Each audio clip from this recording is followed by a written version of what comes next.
A Year of Grace, Part 2. In December, Laura felt again the familiar sickness.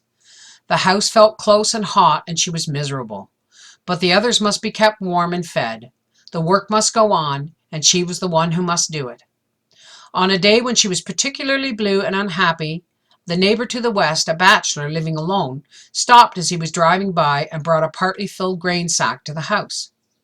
When Laura opened the door, Mr. Sheldon stepped inside and, taking the sack by the bottom, poured the contents out on the floor. It was a paper-backed set of Waverley novels. "Thought these might amuse you," he said. "Don't be in a hurry, take your time reading them." And as Laura exclaimed in delight, Mr. Sheldon opened the door, closed it behind him quickly, and was gone. And now the four walls of the close overheated house opened wide, and Laura wandered with brave knights and ladies fair beside the lakes and streams of Scotland, or in castles and towers in the noble halls of Ladies' Bower, all through the enchanting pages of Sir Walter Scott's novels. She forgot to feel ill at the sight or smell of food in her hurry to be done with the cooking, and follow her thoughts back into the book. When the books were all read and Laura came back to reality, she found herself feeling much better.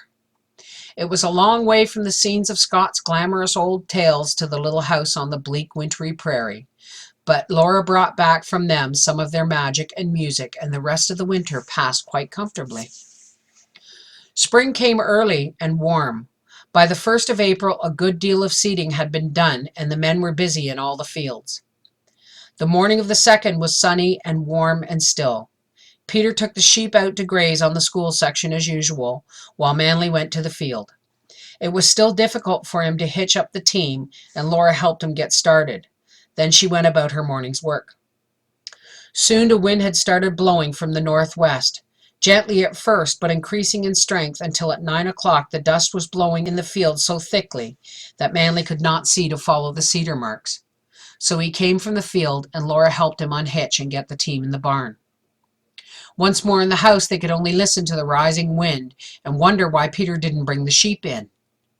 He couldn't have taken them far in such a short time, and he surely would bring them back, Manly said. Dust from the fields was blowing in clouds so dense that he could only see a little way from the windows, and in a few minutes Manly went to find Peter and the sheep, and help if help were needed. He met Peter with the sheep about 400 yards or a quarter mile from the barn. Peter was on foot, leading his pony and carrying 3 lambs in his arms. He and the dog were working the sheep towards their yard. The sheep could hardly go against the wind, but they had to face it to get home. They had not been sheared, and their fleeces were long and heavy. The poor sheep, with their small bodies and little feet carrying such a load of fluffy wool, caught too much wind. If a sheep turned ever so little sideways, the wind would catch under the wool, lift the sheep from its feet, and roll it over and over, sometimes 5 or 6 times before it could stop. Against the strength of the wind, it was impossible for the sheep to get to its feet. Peter would lift it up and stand it on its feet, headed right so it would walk into the wind. He was tired, and the sheepdog and pony were powerless to help, so it was time for Manly to be there. It took them both over an hour to get all the sheep, the 400 yards, and into the yard. After that, they all sat in the house and let the wind blow.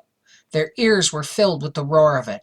Their eyes and throats smarted from the dust that was settling over the room, even though the doors and windows were tightly closed. Just before noon there came a knock at the door, and when Manly opened it, a man stood on the step. "Just stopped to tell you your wheels are going round," he said, with a wave of his hand toward the barn. He ran to his wagon, climbed in, and drove on down the road. His face was black with dust, and he was gone before they recognized him as the man who had bought their homestead. Laura laughed hysterically. "Your wheels are going round," she said. "What did he mean?" She and Manly went to the kitchen and looked from the window toward the barn, and then they knew. Between the house and the barn, the hay wagon with the big hay rack on it had been left standing. The wind had lifted it, turned it over, and dropped it bottom side up.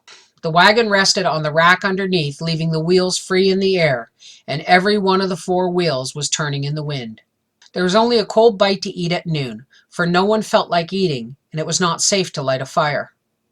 About 1 o'clock, Laura insisted that she could smell fire and that there must be a prairie fire near, but no smoke could be seen through the clouds of dust. The wind always rises with a fire, and on the prairie the wind many times blows strongly enough to carry flame from fire to light grass ahead of the burning, so that fire travels faster than the grass burns. Once Manly and Peter had raced toward a fire trying to save a large haystack that stood between it and them. They ran their horses head up to the stack and jumped off just as a blown flame hit the opposite end of the haystack.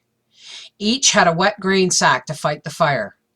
They scrambled up the stack and slid down the end, scraping the fire off and putting it out at the ground after it had burned back a little way from the end of the stack. They let it run down each side as a backfire, and the main fire raced by and on, leaving the haystack with Manly and Peter and horses untouched.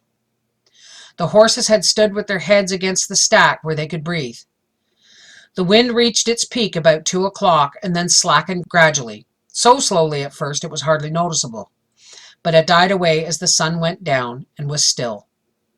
Rose lay asleep with her tired, dusty little face streaked with perspiration. Laura felt prostrated with exhaustion, and Manly and Peter walked like old men as they went out to the barn to see that the stock was all right for the night. Later they learned that there had been a prairie fire during the 65-mile-an-hour wind, a terrible raging fire that hardly hesitated at fire breaks, for the wind tore flames loose and carried them far ahead of the burning grass. In the places the fire leaped, leaving unburned prairie, the flame going ahead and the wind blowing out the slower fire in the grass as a candle is blown out. Houses and barns with good fire breaks around them were burned. Stock was caught and burned. At one place, a new lumber wagon stood in a plowed field 100 yards from the grass. It was loaded with seed wheat just as the owner had left it when he had gone from the field because of the wind.